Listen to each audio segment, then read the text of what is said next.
আচ্ছা, কই বলো তো, ফ্রয়েডের মনোযৌন বিকাশের তত্ত্বগুলো কি? যৌনতার তত্ত্ব এও আছে নাকি? তবে তো খাতায় লিখে ফাটিয়ে ফেলবো। আত্মরতি, অটো এরোটিজম, যৌনতা নয়। আরে সে যাই হোক, যৌনতা জানতে আবার বই পড়তে হয় নাকি?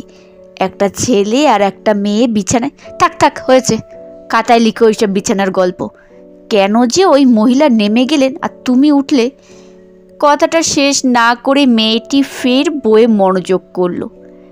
ছেলেটি আবার কানে হেডফোন লাগিয়ে দিয়ে, হেডমিস্ট্রেস সব জানতা, কোনোদিনও মনে হয় পর্ণ দেখেনি, তাই বই পড়তে হচ্ছে। পরীক্ষার প্রশ্ন হাতে পেয়ে ছেলেটি দেখল 2-এর দাগের গয়ের প্রশ্নটা, ফ্রয়েডের মনোযৌন তত্ত্বটি ব্যাখ্যা করুন।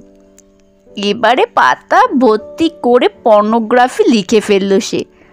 আর কোনো প্রশ্নের